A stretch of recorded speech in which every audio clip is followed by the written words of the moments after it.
How's it going, everyone? Mars here, bringing you guys the news in a flash, and let's get right into it because the time has finally come. The announcement that we have all been waiting for has finally dawned upon us, and that is the announcement of the Warped Tour 2018 lineup. Now, people have been losing their minds over this. There have been speculation flying all across the internet. Is Blink-182 going to be rejoining Tom DeLonge, who finally decided to stop chasing aliens and airwaves and come back to reality? Is the 800 rumor of My Chemical Romance reuniting finally going to be true? And will they be performing one last time for this legendary tour? Is Paramore going to be there? Is Eminem going to be there? Is every which band here there going to be there? And the list just goes on and on and on about the rumors. So who's actually going to be on it? Well, let's find out. On Journey's Left Foot stage, we have 303, Asking Alexandria, Beartooth, Black Veil Brides, Mayday Parade, Real Big Fish, State Champs, Sum 41, Taking Back Sunday, This Wildlife, and Water Parks. Pretty good start. Let's move on to the next one. On Journey's Right Foot stage, we have All Time Low, Falling in Reverse, 4 Years Strong, Issues, Less Than Jake, Movement, Real Friends, Simple Plan, The Main, The Used, Tonight Alive, and We the Kings. Alright, I'm a little bit worried because those are the two main stages of Warped Tour, and these are pretty generic bands. It's like they've been on a number of Warped Tours, so it's kind of typical to see them. But let's move on. Hopefully it'll get better. On the Mutant Red Dawn stage, we have Chelsea Grin. Oh my god. We have D's Nuts. I hate that fucking band's name. Ice Nine Kills, Kubla Khan, My Children, My Bride, Sharptooth, Silverstein, The Immediate Affliction, Twisted, and Wage War. Alright. And then on the Mutant White Lightning stage, we have August Burns Red, Crown the Empire, Dayseeker, Every Time I Die, Hail the Sun, Harm's Way, In Heart's Wake, Knock Loose, Motionless in White, Necrogoblicon, Under Oath, and Unearth. Okay, so we had a couple of shiners there. That one's looked promising. Moving on to the Owly.fm stage, we have As It Is, Assuming We Survive, Broadside, Capstan, Chase Atlantic, Dead Girls Academy, Dollskin, Don Bronco, Grayscale, Makeout, Palais Royale, Phineas, Picturesque, Sleep on It, Story Untold, Trash Boat, and With Confidence. Alright, that was pretty lame, but that's it. That's it.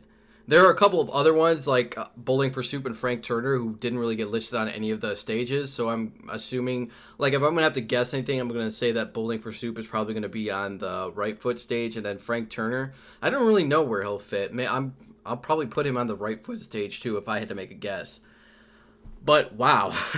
I mean, this is definitely a Warped Tour list. This is definitely a Warped Tour lineup, but damn, is it pretty basic. I'm not going to say that's not a Warped Tour lineup. There are definitely some shiners here, like Under Oath, Every Time I Die, and All Time Low. But for this being the last full-on Warped Tour lineup, I was kind of hoping that we wouldn't be getting just something so generic for a modern Warped Tour. I mean, I was kind of hoping that Kevin Lyman would just be like, let's go balls to the wall and go out with a bang and a lot of fish. I mean, I know we can't have all the super popular bands like Fall Out Boy and Paramore, but they still could have had some killer names here, and it really fizzes out towards the end, especially with like the Mutant Red Dawn stage and the Owly stage. Honestly, I would trade off almost every one of those bands on both of those lists for bands like Newfound Glory, Saves the Day, Say Anything, Anti-Flag, The Wonder Years, Rise Against, A Day to Remember, Against Me, Alkaline Trio, Dropkick Murphys, Frank Iero and the Patience, Parkway Drive, Atreyu, Norma Jean, Converge, or even like the Devil Wears Prada, the Black Dahlia Murder, Whitechapel, just something other than the basic stuff that we've seen in the past couple of years. I mean, I know I could keep going on, but you guys get what I'm trying to say.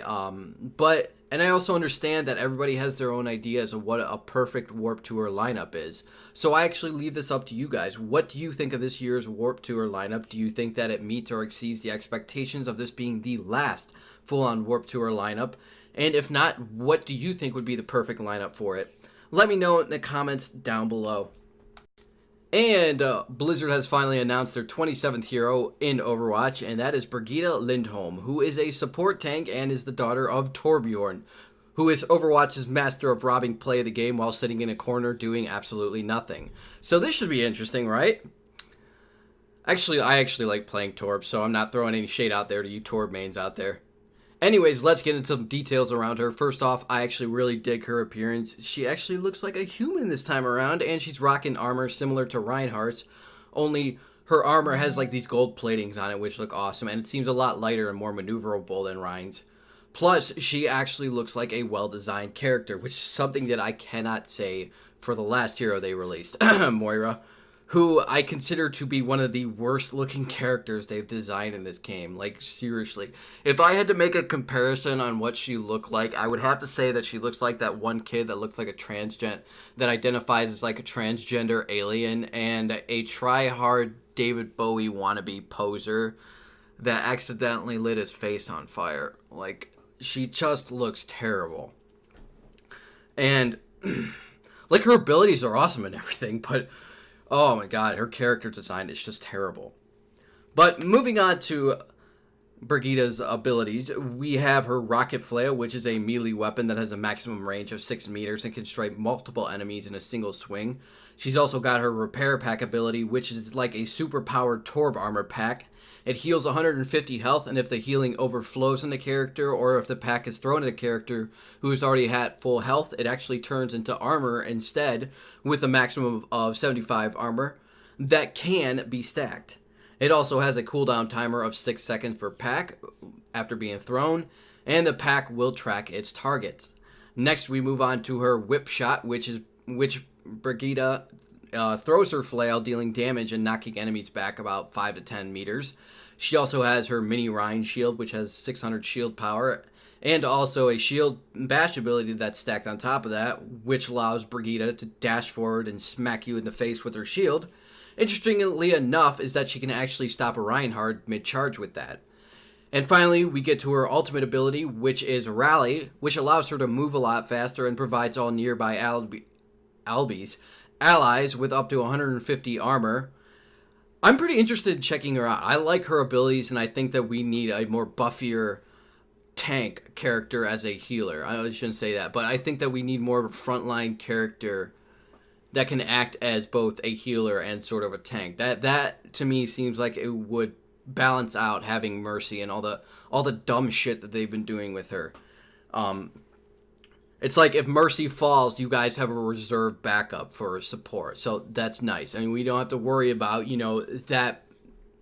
that support being knocked on our ass so quickly by a Genji or a Tracer. She has the abilities to withstand their firepower. So it'll be interesting to see her in action. Like, I don't know how she'll come out of the PTR. Hopefully she'll keep the stats that she's at, and hopefully her character abilities all work out great. But I'm definitely interested in checking her out. Check out the developer update and the character introduction down below if you're interested in learning more. And moving on, Whitechapel has announced they are heading on a co-headliner with the Black Dahlia murder and support from Fletch God Apocalypse, Aversion's Crown, and Shadow of Intent.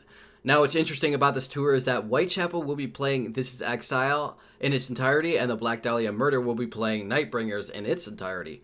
The tour kicks off in June and runs all the way into July. Check out the dates below if you guys are interested. And finally, Sevendust has announced their new tour, which kicks off in April and runs all the way into early June. Support will come from Memphis May Fire, Fit for the Gods, and Madam Mayhem. Check out the dates for that down below. Alright guys, that's it for today. Feel free to leave a like if you enjoyed the video, dislike if you didn't, subscribe if you want more, and if you want to help the channel out, feel free to share. Thank you all, and I will see you all on the next one. Mars out. And yes, I am expecting the Moira fans to come to this channel and be like, Moira is clearly one of the most well-developed characters in the game. You must have the IQ level of a 3-year-old to not understand that. I mean, you are playing Call of Duty while talking about Overwatch, so, you clearly have no brain cells whatsoever.